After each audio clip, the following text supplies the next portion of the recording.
Everyone thinks the Knightsbridge robbery was a military precision inside job.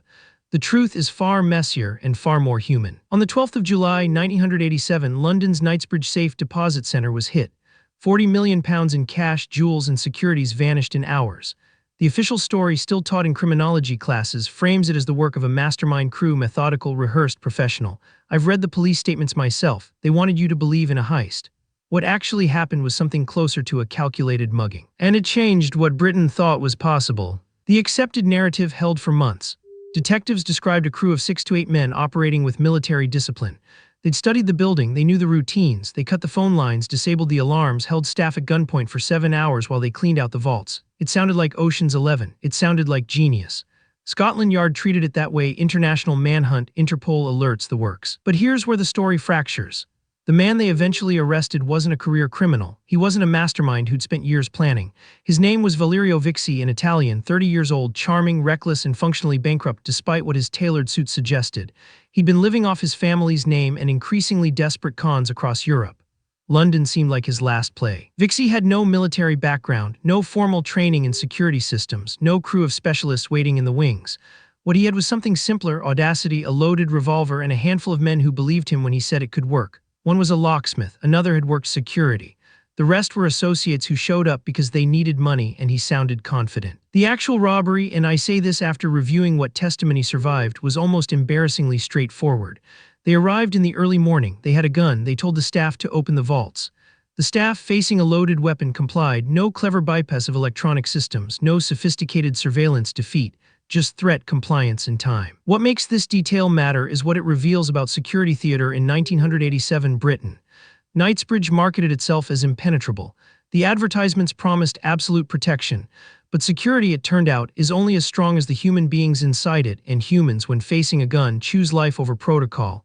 Every time. Viccei's crew loaded the boxes, approximately 800 items, into vehicles in broad daylight. Police later found that no one really stopped them. They drove out of Knightsbridge into the London traffic like they were moving office furniture. The audacity worked because nobody expected it to.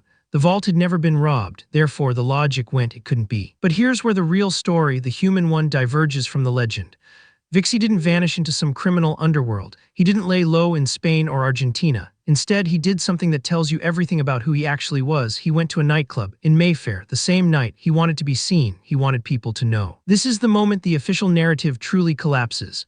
A genuine mastermind would have disappeared. Viccei was performing. He was celebrating. He was, in the most literal sense, showing off. Witnesses later recalled him buying expensive champagne, name-dropping the heist, dropping hints about his score. He was a playboy who'd pulled off a score, and he couldn't help but act like one. Police arrested him within weeks, not because of some brilliant detective work, but because his own behavior had made him visible.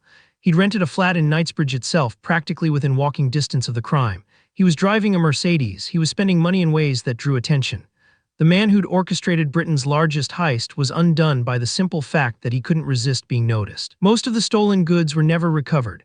Viccei was convicted and sentenced to 22 years. He served 12 before his release in 1999.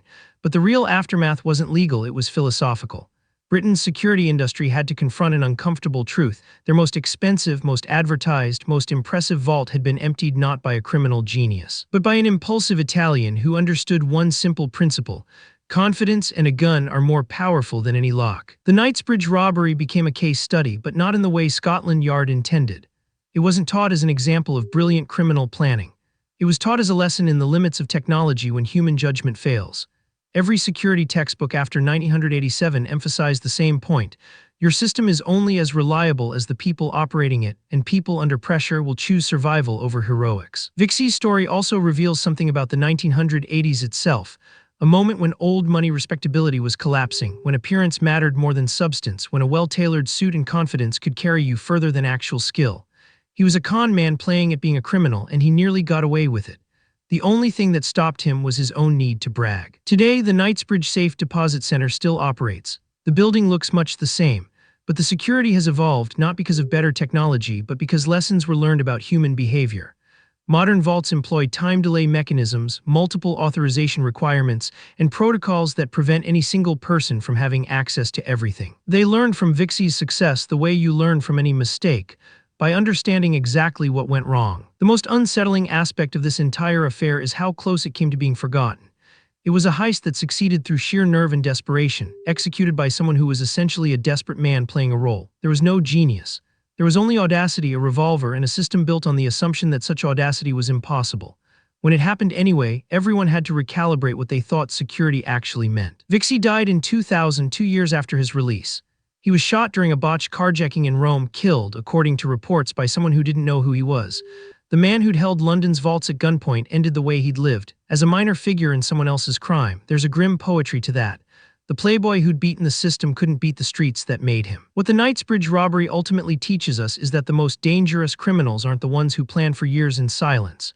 They're the ones who understand that confidence itself is a weapon, that systems are only as strong as the people inside them, and that sometimes the greatest heist isn't a masterpiece of planning. It's a calculated bluff that works because nobody believes it will. Viccei proved that on a summer morning in 1987. Subscribe. Each week brings a new heist that rewrites what we thought was possible.